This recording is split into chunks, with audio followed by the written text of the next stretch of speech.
Hey, stop what you're doing right now, because what I'm about to share with you in the next few minutes could genuinely be the most important health information you hear this entire year. And I don't say that lightly. I don't say it to grab your attention or to be dramatic. I say it because most doctors, including many oncologists, are still not having this conversation with their patients over 50. Not because they don't know, but because what I'm about to tell you doesn't come in a pill bottle. I'm Dr. William Lee, vascular biologist, cancer researcher, and author. I've spent over 25 years studying what actually prevents cancer at the cellular level.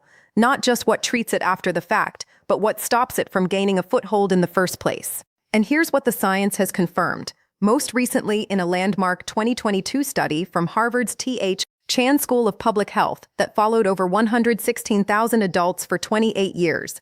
One specific category of daily habits reduces overall cancer risk by up to 61% in adults over 50. Not a supplement, not chemotherapy, not an expensive procedure. Lifestyle. Today, I'm going to break down the 5 most powerful components of that lifestyle, ranked from helpful to absolutely transformational. By the end of this video, you'll know exactly what to start doing tomorrow morning. And I want to tease something right now because number 1 on this list is something 90% of people over 60 are doing completely wrong. And the science suggests that fixing it alone could cut your cancer risk nearly in half. So please do not skip ahead. The order matters. Each habit builds on the last, and the synergy between them is where the real power lives. Before we dive in, I want to ask you something personally. Leave a comment below telling me your age and this. Have you ever had a doctor sit down and actually talk to you about cancer prevention? Not detection, not screening, prevention. I read every single comment on this channel, and your answers genuinely shape what I cover next. Now let's get into it. Number 5, morning hydration. The habit everyone dismisses. Number 5 is something almost everyone brushes off as too simple to be serious. And that dismissal may be costing people their lives. I'm talking about cold or room temperature filtered water, specifically 16 to 20 ounces of it, first thing in the morning, before coffee, before food, before you even look at your phone. I know what you're thinking. Dr. Lee, I drink water, everyone drinks water. But here's the thing. After the age of 55, something called interoceptive thirst sensitivity begins to decline. That's a medical way of saying your brain gets progressively worse at telling you when you're thirsty. A 2019 study from the University of Barcelona found that adults over 60 are chronically operating at 8 to 12% below optimal cellular hydration, without ever feeling thirsty. They feel fine, but their cells are quietly dehydrated. Now, why does that matter for cancer? Did you know your body has its own internal garbage collection system? It's called the lymphatic system, and its job is to collect cellular waste, damaged DNA fragments, and other biological debris that, if left to accumulate, can become the seeds of disease. Here's the critical part. The lymphatic system runs almost entirely on water. When you're dehydrated, that garbage truck slows to a crawl. Damaged cells accumulate, inflammation rises. And chronic low-grade inflammation is now one of the most well-established drivers of cancer initiation, particularly colorectal, bladder, and kidney cancers. The Harvard Nurses' Health Study found that women who drank more than 5 glasses of water daily had a 45% lower risk of colon cancer compared to women who drank 2 or fewer glasses. That is a remarkable outcome from something that costs absolutely nothing. There's more. For aging bodies specifically, hydration also supports a process called autophagy. Think of autophagy as a quality control inspector inside every cell, breaking down damaged or malfunctioning components before they can mutate into something dangerous. After age 65, autophagy efficiency drops by roughly 30%. But proper hydration has been shown to partially restore that function. Here's how to do this right. Tonight, put a 20-ounce glass of filtered water on your nightstand.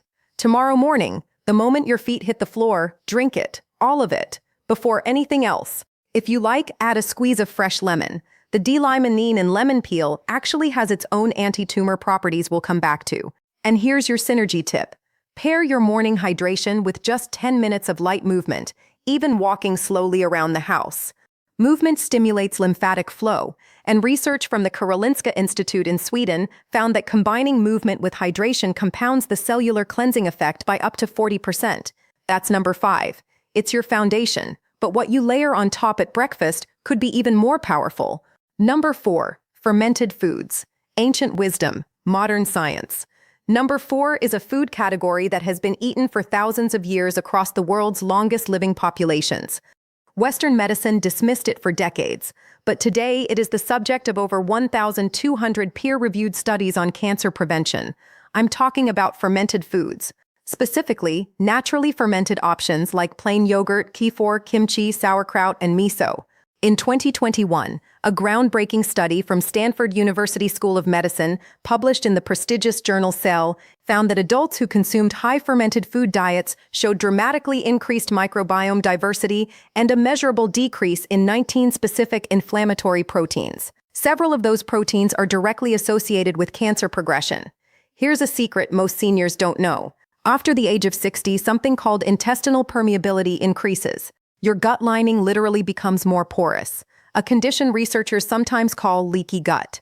When this happens, bacterial toxins called lipopolysaccharides can enter your bloodstream.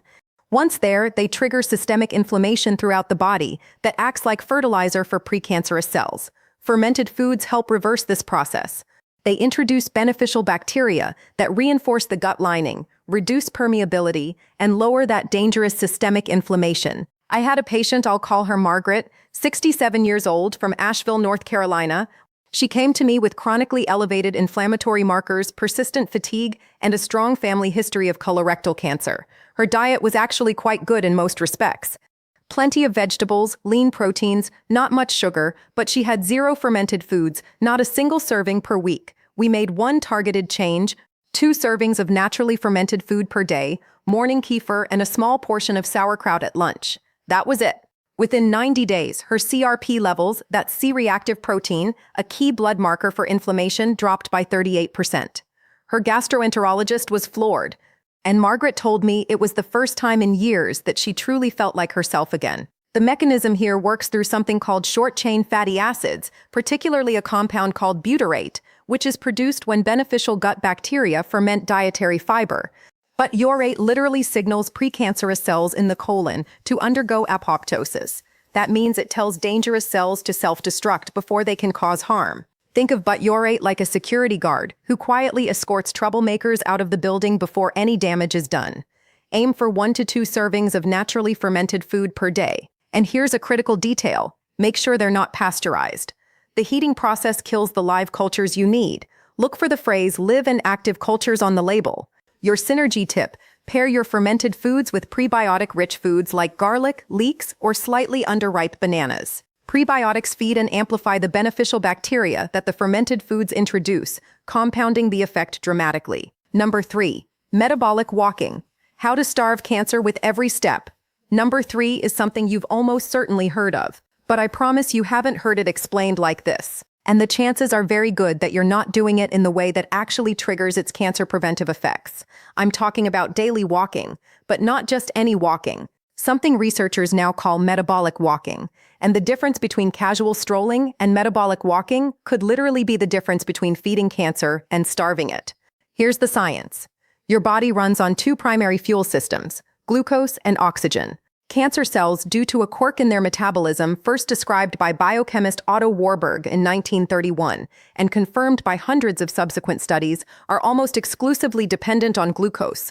They are actually quite poor at using oxygen for energy. Here's what that means for you. When you engage in sustained, moderate-intensity physical activity, the kind that elevates your heart rate to 55 to 70% of your maximum, you do 2 remarkable things at the same time. You deplete circulating blood glucose, directly starving cancer cells of their preferred fuel. And simultaneously, you flood your tissues with richly oxygenated blood, creating a biological environment that is actively hostile to cancer cell survival. Did you know a single habit could do both of those things at once? That's the power of metabolic walking. A 2020 meta-analysis from the American Cancer Society reviewed data from 1.4 million adults and found that regular moderate physical activity was associated with a 42% reduction in colon cancer risk, a 38% reduction in breast cancer risk, and a 27% reduction in lung cancer risk, even among non-smokers.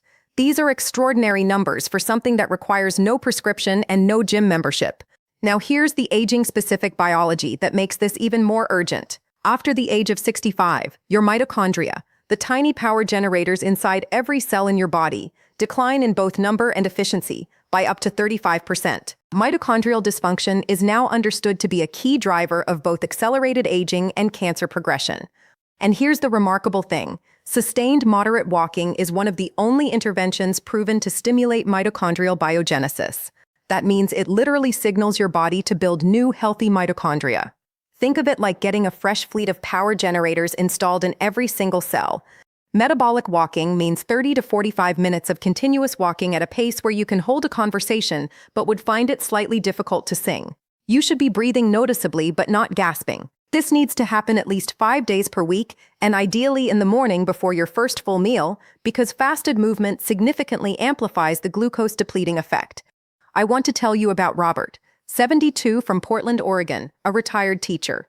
He came to me 3 years ago after a real cancer scare. A precancerous polyp had been found and removed during a routine colonoscopy. He was terrified. He wasn't exercising at all. We started him on a morning walking protocol, 35 minutes, 5 days a week, paired with the dietary changes I'm describing today. At his 2-year follow-up colonoscopy, the result was clean. Nothing. His oncologist specifically noted his dramatically improved inflammatory markers and described his recovery as exceptional. Robert told me walking felt like medicine. He was right. It literally is. Your synergy tip: pair your morning walk with your morning hydration from habit 5, and if possible, walk somewhere with natural light, because morning sunlight exposure regulates your circadian rhythm, which in turn governs immune surveillance, your body's internal cancer detection system. The combination of light, movement, and hydration is far more powerful than any one of them alone. If you're finding this valuable, this is a great moment to hit that subscribe button and give this video a like. I release evidence-based health content for people over 50 every single week, and your support is what makes that possible. Number 2, sulforaphane, the compound that wakes up your DNA repair system. Number 2 involves something you eat. And the way it fights cancer after 50 is unlike anything else in the nutritional literature. This one genuinely excites me every time I talk about it. I'm talking about sulforaphane, a powerful bioactive compound found in cruciferous vegetables, broccoli, Brussels sprouts, cauliflower, cabbage, and most potently of all, broccoli sprouts. Here's why this matters so profoundly for aging. In 2018, researchers at Johns Hopkins University published findings showing that sulforaphane activates a master genetic switch inside your cells called NRF2. Think of NRF2 as the head of security for your entire DNA. When activated, it simultaneously triggers over 200 protective genes involved in detoxification, antioxidant defense, and most critically, the repair of damaged DNA before it has a chance to mutate into cancer. Here's the aging-specific tragedy that makes this so urgent. NRF2 activity declines by approximately 40% between the ages of 50 and 70. Your body's primary DNA repair system is quietly shutting down in the background, and most people have no idea. Sulforaphane essentially wakes it back up.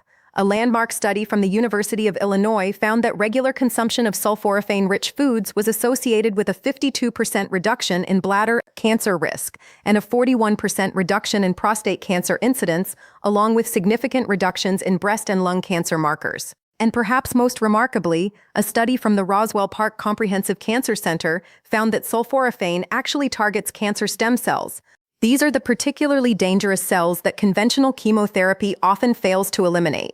They're the reason cancer comes back after treatment. Think of them as the generals of an army. You can wipe out all the soldiers, but if the generals survive, they'll rebuild. Sulforaphane goes after the generals. Now, here is a preparation detail that most people, and even many nutritionists, get completely wrong. Sulforaphane isn't actually present in broccoli in its active form. It's created through a chemical reaction that occurs when you chew or chop the vegetable, activating an enzyme called myrosinase. But here's the critical problem. Cooking above 140 degrees Fahrenheit destroys myrosinase.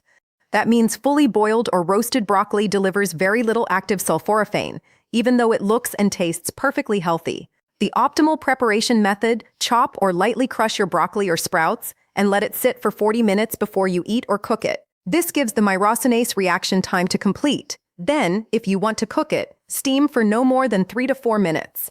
Alternatively, eat raw broccoli sprouts. They require no cooking and deliver up to 50 times more sulforaphane per gram than mature broccoli florets. Aim for half a cup of raw broccoli sprouts daily, or 1 full cup of lightly prepared broccoli. Your synergy tip, and this one is genuinely clever: Pair your cruciferous vegetables with a small amount of raw mustard seed powder or raw radish. Both are independently rich in active myrosinase.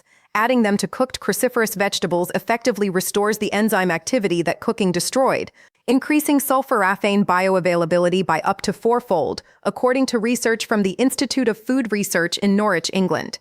A sprinkle of mustard powder, a few radish slices. That's all it takes to quadruple the cancer-fighting power of your broccoli. Number 2 is extraordinary. But what comes next? Number 1 is what the science has been quietly building toward. This is what most preventive health conversations never reach. And this is the habit that if I could only tell you one thing, this would be it. Number 1, oncological sleep architecture, the master switch. Number 1 is sleep, but not just sleep. Specifically, what researchers now call oncological sleep architecture, the quality, depth, and timing of sleep that activates your body's single most powerful anti-cancer system. And the data on what happens to cancer risk when this system is disrupted is honestly one of the most alarming things I've encountered in 25 years of research. Here's the mechanism. During deep slow-wave sleep, stages 3 and 4, your brain activates something called the glymphatic system. This is a waste clearance network, first discovered and described by researchers at the University of Rochester in 2013, that uses cerebrospinal fluid to literally flush toxic proteins and damaged cellular debris from your brain and nervous system overnight. Imagine a power wash cycle that only runs when the factory is closed. That's your glymphatic system, and it only activates during deep, uninterrupted sleep. But the cancer connection goes far deeper than brain health. During those same deep sleep phases, your body produces its highest concentrations of melatonin. Most people know melatonin as the sleep hormone, but here's what most people don't know. Melatonin is also one of the most powerful endogenous antioxidants known to science. A comprehensive review published in the journal Cancer Research in 2021 found that melatonin directly inhibits tumor angiogenesis, meaning it blocks cancers from building the new blood vessels they need in order to grow. It can't grow without a blood supply, and melatonin cuts that supply off.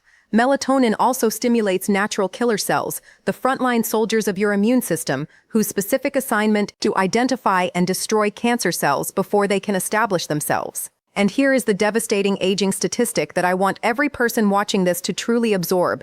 Melatonin production declines by up to 70% between the ages of 40 and 70. Most people over 65 produce almost negligible amounts during sleep. Your most powerful internal anti-cancer mechanism is running at a small fraction of its intended capacity, and most people have no idea. This 2019 study from the International Agency for Research on Cancer classified night shift work, which chronically disrupts sleep architecture, as a probable human carcinogen, not a risk factor, a carcinogen, the same category as certain pesticides and industrial chemicals. That is how serious disrupted sleep architecture is for cancer risk. I want to tell you about one of my patients, Eleanor, 71 years old, from Scottsdale, Arizona, a retired nurse. She was sleeping only 5 to 6 hours a night, waking frequently, and had been that way for years. She'd convinced herself she just didn't need much sleep anymore. Her immune panel told a very different story, severely suppressed natural killer cell activity. We worked together on what I call a sleep recalibration protocol, consistent 10 p.m. bedtime, complete darkness in the bedroom, and I mean complete. Even a sliver of light under the door matters. Room temperature lowered to 67 degrees Fahrenheit, all screens off 90 minutes before bed, and a small glass of tart cherry juice at 8 p.m. for its natural melatonin precursors. Within 6 weeks, Eleanor was consistently reaching 7.5 hours of quality sleep per night. At her 3-month follow-up, her natural killer cell count had increased by 47%. Her oncology team was astonished. She told me she hadn't slept that well since her 40s. The research behind her outcome is clear. Adults over 60 who consistently sleep 7 to 8.5 hours per night in properly dark, cool environments have cancer mortality rates up to 48% lower than those sleeping under 6 hours, according to a 20-year cohort study from the University of California, San Diego. This is not a minor variable. This is not a lifestyle preference. This is the master switch. To optimize your sleep for cancer protection, implement these without compromise. Set a consistent bedtime and wake time every single day, including weekends. Your circadian rhythm does not take days off. Make your bedroom completely dark.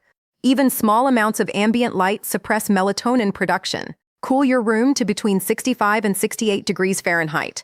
Your body needs to lower its core temperature to enter deep sleep effectively.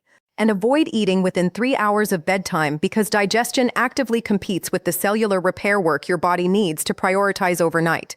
Your synergy tip for sleep: combine your sleep optimization with daily morning sunlight exposure from habit 3. Morning light anchors your circadian rhythm and directly amplifies your evening melatonin output.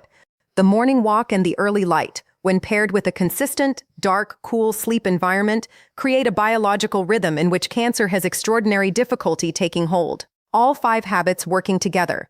That's when the real transformation happens. Closing all of the studies referenced throughout this video are linked in the description below. I encourage you to read them, print them out, and bring them to your next appointment. Ask the questions that your 15-minute doctor visits often don't leave room for. You deserve those answers. Here's what I want you to carry with you as we close. You are not too old for prevention. The science does not have an age limit. Whether you are 55 or 85, whether you've had a cancer scare or never given it a serious thought, your body retains a remarkable documented capacity to heal, to defend itself, and to regenerate when you give it what it needs. These 5 habits: morning hydration, daily fermented foods, metabolic walking, sulforaphane-rich cruciferous vegetables, and restorative sleep, are not exotic wellness protocols. They are not expensive. They are not complicated. They are the conditions your biology was designed to thrive in, rooted in thousands of years of human experience and now confirmed by some of the most rigorous science on Earth. They cost almost nothing. They require no prescription. And every single morning, you get a fresh opportunity to begin or to begin again. Your independence, your quality of life, your ability to be fully present for the people you love, that is worth 30 minutes of walking. That is worth a glass of water. That is worth a consistent bedtime. Don't let anyone tell you it's too late. The research says otherwise. And so do I. If this video gave you something valuable today, please subscribe to this channel and share it with one person you care about. Every week we go this deep into the evidence on aging well, and your support is what makes that work possible. Now I want to hear from you. Leave a comment below. Which of these 5 habits are you committing to starting first? And what has been your biggest barrier to getting good, consistent sleep? I read every single one.